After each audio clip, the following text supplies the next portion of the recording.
आज के लेक्चर में हम स्टार्ट करेंगे trends in chemical properties of group 16 elements.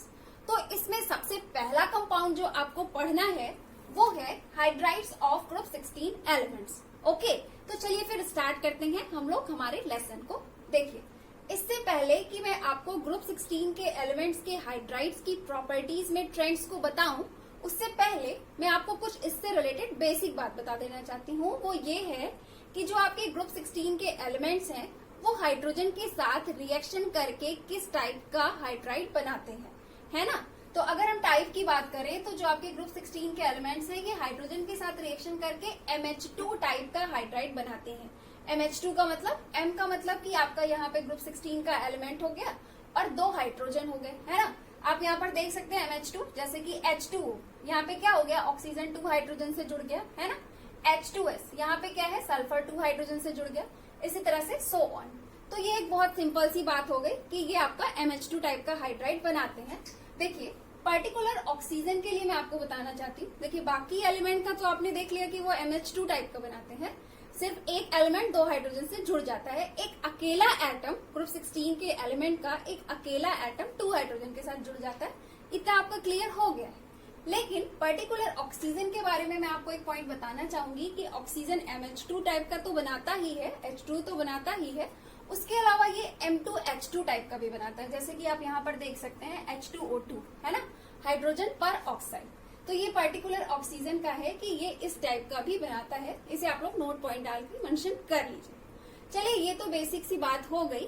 अब आ जाते हैं हम लोग इसके मेन पॉइंट में, जो कि है ग्रुप 16 के एलिमेंट्स के हाइड्राइड्स की प्रॉपर्टीज, है ना। इसकी प्रॉपर्टीज में हमें ट्रेंड्स को देखना है। तो जो पहली प्रॉपर्टी हम लोग ले रहे हैं यहाँ पे वो है इसकी थर्मल स्टेबिलिटी। ठीक है, यहाँ पे पहली प्रॉपर्टी में हम लोग क्या करेंगे, जो ग्रुप 16 के एलिमेंट्स के हाइड्राइड्स हैं उनकी थर्मल स्टेबिलिटी में ट्रेंड्स को देखेंगे।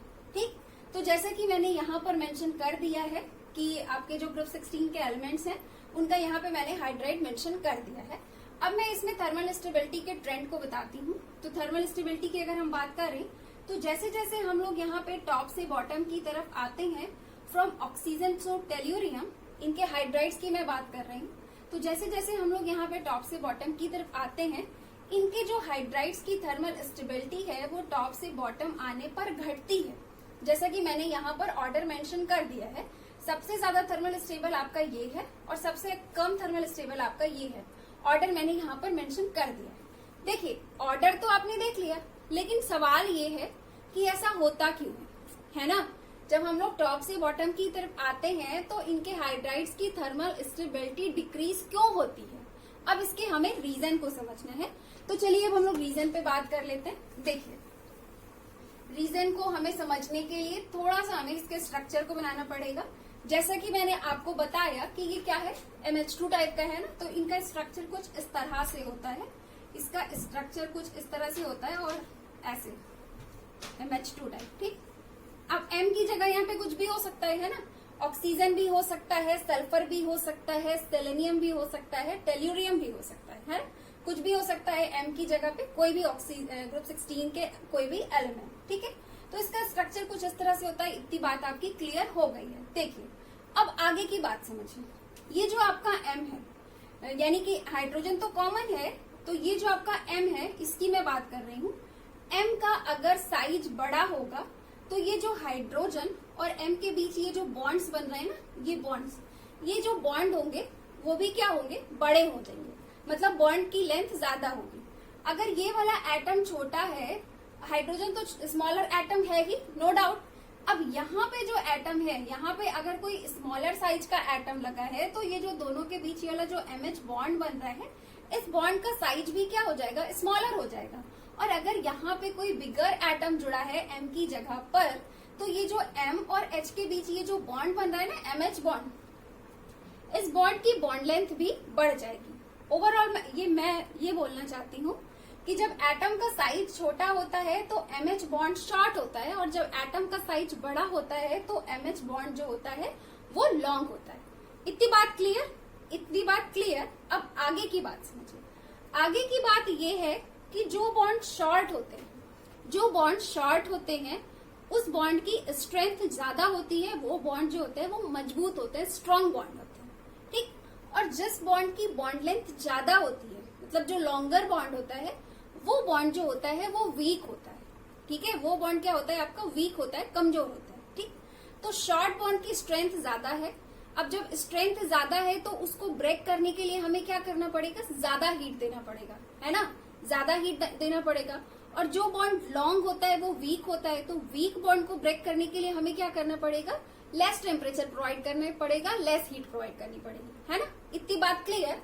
तो अब आगे की बात समझिए। देखिए यहाँ पे देखिए ऑक्सीजन, सल्फर, सेलेनियम और टेल्यूरियम को देखिए। इसमें देखिए जैसे जैसे आप टॉप से बॉटम की तरफ आते हैं वैसे वैसे क्या हो रहा है, वैसे वैसे इसका साइज बढ़ रहा है ना। इसके जो एटम्स हैं इनका साइज क्या है, बढ़ रहा है।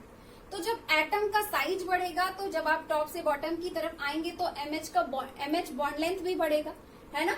जब एमएच बॉन्ड लेंथ बढ़ेगा तो एमएच बॉन्ड क्या हो जाएगा, वीक हो जाएगा। बॉन्ड जब लॉन्ग होगा तो बॉन्ड क्या हो जाएगा, वीक हो जाएगा।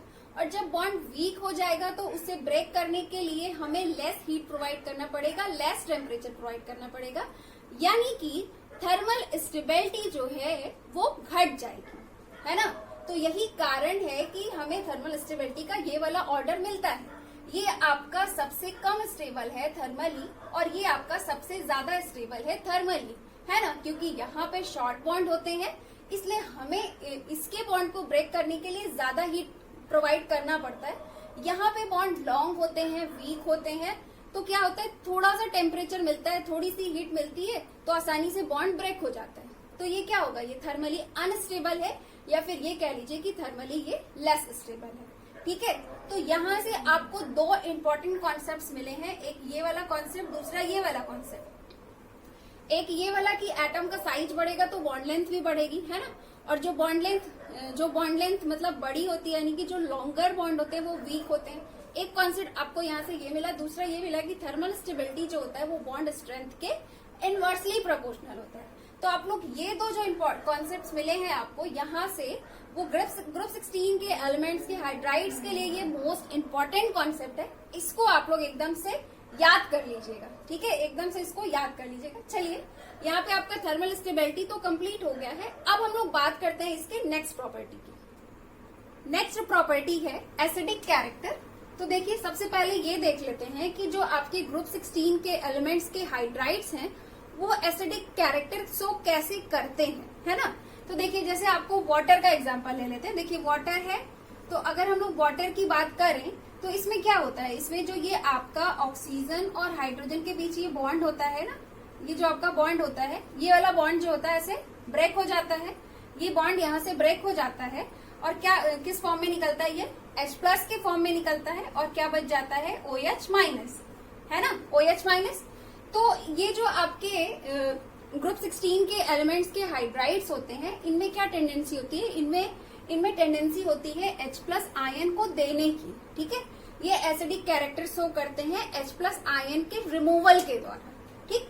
इतनी बेसिक बात क्लियर। चलिए अब ट्रेंड में आ जाते हैं। देखिए जैसे कि आपको पता है कि ये क्या करते हैं, एसिडिक कैरेक्टर शो करते हैं H+ आयन को दे करके, है ना।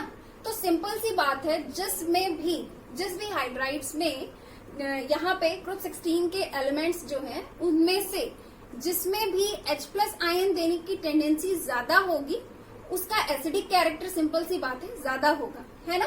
तो जस्ट अभी हम लोगों ने पढ़ा कि ये जो ऑक्सीजन फैमिली के एलिमेंट्स हैं आपके, इनके हाइड्राइड्स की अगर हम लोग बात करें तो हमें ये पता है कि जैसे जैसे हम लोग टॉप से बॉटम की तरफ आते हैं वैसे वैसे क्या होता है, इनके जो एटम का साइज होता है वो इंक्रीज होता जाता है। और जैसे जैसे एटम का साइज इंक्रीज होता है वैसे वैसे क्या होता है, वैसे वैसे ये जो बॉन्ड होता है, ये जो MH बॉन्ड होता है वो बॉन्ड क्या होता है, वीक होता जाता है ना। जस्ट अभी मैंने आपको बताया थर्मल स्टेबिलिटी के केस में कि टॉप से बॉटम आने पर MH बॉन्ड जो है वो वीक होता जाता है। और MH बॉन्ड जब वीक हो जाएगा तो क्या होगा, जिसमें MH बॉन्ड वीक होगा उसमें H+ आयन देने की क्षमता ज्यादा होगी, है ना। तो टॉप से बॉटम आने पर क्या होता है, टॉप से बॉटम आने पर चूंकि MH बॉन्ड वीक होता जाता है, इस वजह से टॉप से बॉटम आते हैं तो H+ आयन देने की टेंडेंसी भी बढ़ती जाती है। तो यही रीजन है कि जैसे जैसे हम लोग ग्रुप 16 में टॉप से बॉटम की तरफ आते हैं, इनके हाइड्राइड्स का जो एसिडिक कैरेक्टर है वो बढ़ता जाता है। यानी कि सबसे ज्यादा एसिडिक कैरेक्टर शो करने की क्षमता किसमें होगी? टेल्यूरियम में। और सबसे कम किसमें होगी? ऑक्सीजन के हाइड्राइड में। तो जैसा कि यहाँ पे मैंने मेंशन कर दिया है कि सबसे ज्यादा एसिडिक आपका क्या है? टेल्यूरियम का हाइड्राइड है। और सबसे कम एसिडिक आपका कौन सा है? ऑक्सीजन का हाइड्राइड है। ठीक है, तो देखिए अभी जस्ट आप लोगों ने थर्मल स्टेबिलिटी पढ़ा और वहां पे आपने एमएच बॉन्ड वाला कॉन्सेप्ट पढ़ा। तो एमएच बॉन्ड वाले कॉन्सेप्ट से ही आपकी थर्मल स्टेबिलिटी भी हो गई, उसी कॉन्सेप्ट से आपका एसिडिक कैरेक्टर भी हो गया, है ना। तो वो कॉन्सेप्ट बहुत इंपॉर्टेंट है, उसको आप लोग अच्छे से दिमाग में बिठा लीजिए। चलिए अब हम लोग नेक्स्ट प्रॉपर्टी डिस्कस कर लेते हैं। इसका नेक्स्ट प्रॉपर्टी का भी ट्रेंड देख लेते हैं। नेक्स्ट प्रॉपर्टी क्या है? नेक्स्ट है रिड्यूसिंग कैरेक्टर। तो रिड्यूसिंग कैरेक्टर के बारे में बात करते हैं। देखिए रिड्यूसिंग कैरेक्टर के बारे में अगर हम बात करें तो किसी कंपाउंड को हम रिड्यूसिंग एजेंट कब बोलते हैं? कोई भी कंपाउंड अगर हम उसे रिड्यूसिंग एजेंट बोलते हैं तो क्यों बोलते हैं? आखिर उसमें क्या टेंडेंसी होती है जिसकी वजह से हम रिड्यूसिंग एजेंट बोलते हैं? तो पहले ये समझिए बेसिक इंफॉर्मेशन। देखिए किसी भी कंपाउंड को हम रिड्यूसिंग एजेंट तब बोलते हैं जब वो करे क्या कि सामने वाले कंपाउंड का रिडक्शन करते हैं, है ना। जैसे मान लीजिए MH2 ही हो गया। MH2 का मतलब हाइड्राइड ऑफ ग्रुप 16 एलिमेंट, है ना। तो अगर जैसे मान लीजिए MH2 ही हो गया, तो इसका जैसे हमने क्या किया, किसी अनदर कंपाउंड के साथ जब हम इसका रिएक्शन कराते हैं तो ये करता क्या है? इसका रिडक्शन कर देता है। जिसके साथ आपने रिएक्शन कराया है, इस सामने वाले कंपाउंड का क्या कर देता है? रिडक्शन कर देता है।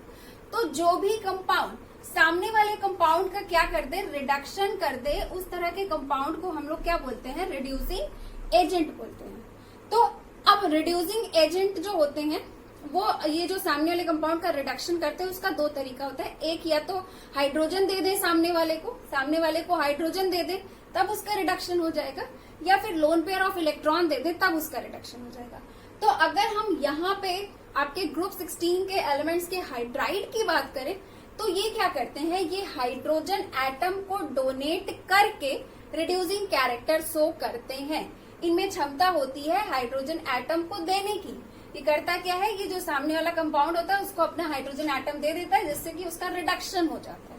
ठीक, तो अब इस चीज को समझिएगा कि तो आप सिंपल सी बात ये है, सिंपल सी बात निकल के आ रही है बेसिक कॉन्सेप्ट से ही, कि जिसमें हाइड्रोजन एटम देने की क्षमता ज्यादा होगी उसी का रिड्यूसिंग कैरेक्टर भी ज्यादा होगा, है ना। तो फिर जस्ट अभी आप लोगों ने पढ़ा ऑक्सीजन फैमिली में कि जैसे जैसे हम लोग टॉप से बॉटम की तरफ आते हैं वैसे वैसे क्या होता है? वैसे वैसे जो इनका MH बॉन्ड है वो वीक होता जाता है ना। इसका क्या होता है? MH बॉन्ड जो है वो जैसे जैसे आप टॉप से बॉटम की तरफ आते हो वो क्या होता है? वीक होता जाता है ना। अब जब MH बॉन्ड इनका वीक होगा तो क्या होगा? इनके हाइड्रोजन एटम देने की क्षमता ज्यादा होगी और रिड्यूसिंग कैरेक्टर भी ज्यादा होगा। तो यही रीजन है कि आपको रिड्यूसिंग कैरेक्टर का इसमें ये वाला ऑर्डर मिलता है। सबसे ज्यादा रिड्यूसिंग पावर किसमें है? टेल्यूरियम के हाइड्राइड में है। और सबसे कम रिड्यूसिंग पावर किसमें है? आपके ये मतलब सबसे कम इसमें है। इसमें तो इतना कम है कि ये रिडक्शन करता ही नहीं है, ये तो रिएक्शन में पार्टिसिपेट करता ही नहीं है। तो सबसे कम किसमें है? आपका इसमें है। ठीक है, तो ये मैंने ऑर्डर यहाँ पे लिख दिया है। अब देखिए यहाँ पे मैंने वाटर इसलिए नहीं लिखा क्योंकि वाटर एकदम से शो ही नहीं करता। मतलब ये तीनों तो शो करते हैं और जैसे जैसे टॉप से बॉटम की तरफ आते हैं इनकी ये क्षमता बढ़ती जाती है, हाइड्रोजन एटम देने की क्षमता बढ़ती जाती है, रिड्यूसिंग पावर बढ़ता जाता है। वाटर की अगर हम बात करें तो ये तो एकदम से मतलब रिड्यूसिंग एजेंट की तरह बिहेव ही नहीं करता, क्योंकि यहाँ पे ऑक्सीजन और हाइड्रोजन के बीच का जो बॉन्ड होता है वो बहुत ही ज्यादा स्ट्रांग होता है। ठीक, तो ये वाटर वाला मैंने क्या किया है, पर्टिकुलरली लोड पॉइंट डालकर मेंशन कर दिया है कि क्योंकि ये बहुत ज्यादा स्टेबल होता है तो ये रिड्यूसिंग एजेंट की तरह बिहेव नहीं करेगा। बाकी के तीन करेंगे और उनका हमें ये ऑर्डर मिलेगा।